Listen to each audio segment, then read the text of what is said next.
जगतपुर नाम का एक गांव हुआ करता था। उस गांव में सुनील, अनिल और नंदनी नाम के 3 दोस्त रहते थे। तीनों की 12वीं तक की पढ़ाई पूरी हो गई थी। एक दिन सुनील बोला, अब क्या करें नंदिनी और अनिल, अब तो हमारी स्कूल की पढ़ाई भी पूरी हो गई है। तो मैं यूँ कह रहा था कि क्यों ना हम शहर जाएं, वहाँ हम उच्च पढ़ाई भी कर लेंगे और कोई नौकरी भी कर लेंगे। हाँ सुनील, तेरी बात सही है।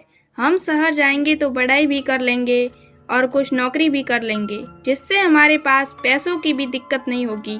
उन तीनों ने शहर जाकर MBA की डिग्री प्राप्त कर ली और अब उन्हें किसी अच्छे काम की तलाश थी। अब हमने MBA की डिग्री भी प्राप्त कर ली है। चलो किसी रेस्टोरेंट में जाते हैं, वहाँ कोई अच्छा सा काम मिल जाए तो हमारी सारी प्रॉब्लम ही खत्म हो जाएगी। हाँ अनिल, ये बात तूने ठीक कही है। हमें किसी बड़े रेस्टोरेंट में काम मिल जाए तो मजा ही आ जाए। नमस्कार सेठ जी। हाँ बेटा बोलो, क्या काम था? सेठ जी, कोई काम मिल सकता है क्या?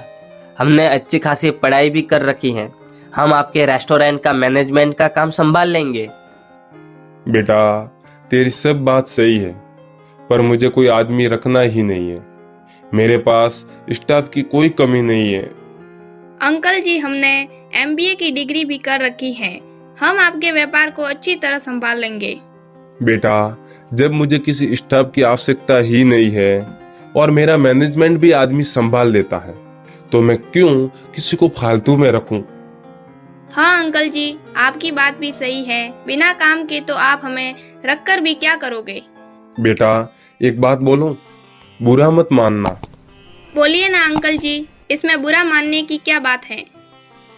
तुम सभी लोग पढ़े लिखे भी लगते हो, पर तुम लोगों को ऐसी क्या समस्या आ गई है कि काम ढूंढ रहे हो? अंकल जी, हमने पढ़ाई तो बहुत की है। हमारा परिवार कोई पैसों वाला तो था नहीं जो हमें आसानी से सब कुछ मिल गया। हमने पढ़ाई भी खुद काम करके की है। धन्य हो बेटा तुम लोगों जैसे सभी को बच्चे मिल जाए तो वो अपने घर को ही स्वर्ग बना देंगे। और धन्य हैं तुम्हारे माता पिता जो तुम लोगों को ऐसे संस्कार दिए। तुम लोग शहर में आकर काम भी किया और पढ़ाई भी की, और अब काम भी अपने परिवार के लिए करना चाहते हो। उन तीनों को कोई काम नहीं मिला और वो तीनों आपस में बातें कर रहे थे। तभी अनिल बोला, देखो यार, हमें कोई काम नहीं मिला। अब तो ऐसा लग रहा है जैसे ये डिग्रियां कोई काम की नहीं है। अरे अनिल, तू इतना गलत क्यों सोच रहा है? हमने ज्ञान भी तो प्राप्त किया है। उस ज्ञान के लिए लोग लाखों खर्च करते हैं, फिर भी नहीं मिलता। हमने अपनी पूरी लगन से पढ़ाई की है, हमारे अंदर कोई कमी नहीं है। हम कोई ना कोई काम कर ही लेंगे। हाँ अनिल, सुनील सही कह रहा है। क्या हुआ जो हमें अभी काम नहीं मिला? हमारे पास नॉलेज है तो हमें कभी ना कभी काम मिल जाएगा।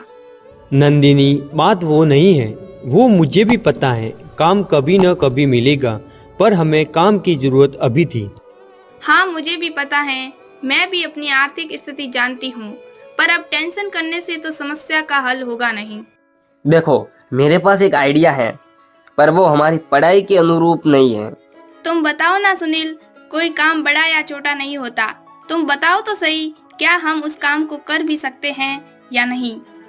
काम तो कर सकते हैं ऐसा है, पर लोग कहेंगे कि इतनी पढ़ाई करके भी ये काम कर रहे हो, तो फिर पढ़ने का क्या फायदा? अरे लोग क्या कहेंगे ये भी हम सोचेंगे तो लोग क्या सोचेंगे? तुम बस आइडिया बताओ, बाकी फिक्र मत करो। तो फिर क्यों ना हम सब मिलकर लकड़ियों को बड़े पैमाने पर बेचने का काम करें, जिसमें हम सूखी व खराब लकड़ियां बेचने का काम करेंगे, जिससे हमारे पर्यावरण को भी नुकसान नहीं होगा। सुनील, तुम्हारा विचार तो बहुत ही बढ़िया है, पर हम इस काम को इसी समय शुरू नहीं कर सकते, क्योंकि हमारे पास पैसे भी नहीं हैं और सामान भी नहीं है। फिलहाल तो कुछ ऐसा करो कि खर्चा भी कम लगे और मुनाफा भी ठीक ठाक हो जाए। नंदिनी ठीक कह रही है, फिलहाल कुछ ऐसा ही शुरू करना पड़ेगा जिसमें ज्यादा पैसे ना लगाने पड़े, और बाद में लकड़ियां बेचने का काम भी शुरू कर देंगे। हाँ समझ गया मैं। तो फिर क्यों ना हम पानी पूरी बेचने का काम करें, इसमें ज्यादा पैसे भी नहीं लगाने की जरूरत, और हमारे गांव में कोई भी पानी पूरी बेचने का काम नहीं करता है। हाँ ये काम ठीक है, हमें पहले पानी पूरी का ही काम करना चाहिए। इससे हमें पैसे भी मिल जाएंगे, ताकि हम दूसरा काम भी शुरू कर सके। दूसरे दिन उन लोगों ने पानी पूरी का ठेला लगा लिया। लोग उनकी पानी पूरी खाने लगे और उनकी तारीफ भी करने लगे। इस कहानी से हमें यह शिक्षा मिलती है कि सबसे बड़ा काम किसी भी काम को करना होता है। दोस्तों, अगर आपको इस कहानी का पार्ट 2 चाहिए तो हमें कमेंट करें।